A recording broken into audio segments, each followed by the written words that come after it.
कुठलीही प्रॉपर्टी खरेदी करताना त्यामध्ये महत्त्वाचा डॉक्युमेंट असतो 7/12 उतारा.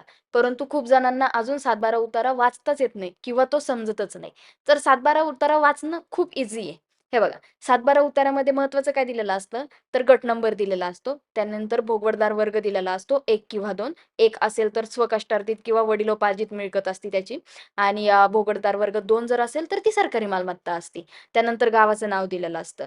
हां. आणि मग खाली मालकाचं नाव दिलेलं असतं आणि इकडच्या साईडला असतो राइट हँड साईडला, की इतर अधिकाराचा कॉलम असतो. आता कुठलीही प्रॉपर्टी खरेदी करताना त्या 7/12 उताऱ्यातील इतर अधिकार किंवा इतर हक्काचा कॉलम बघायला कधीच विसरू नका.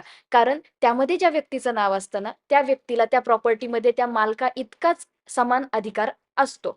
तसंच त्या जमिनीवरती जर काही कर्ज काढलेलं असेल, तर त्या पतसंस्थेचा किंवा त्या बँकेचा बोजा चढवलेला त्या इतर अधिकारामध्ये नमूद केलेला असतो. किंवा त्या प्रॉपर्टीवर जर कुठली कोर्ट केस चालू असेल, तर त्या संदर्भात माहिती तुम्हाला त्या इतर अधिकाराच्या कॉलममध्येच मिळेल.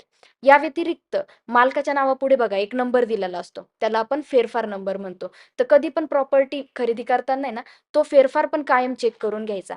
कारण त्या मालकाकडे म्हणजे ज्या प्रॉपर्टीच्या ओनरकडे ती जमीन कशी आलेली, ती प्रॉपर्टी त्याला कशाप्रकारे हस्तांतरित झालेली आहे, याचं क्रॉस व्हेरिफिकेशन तुम्ही त्या फेरफारवरनं करू शकता.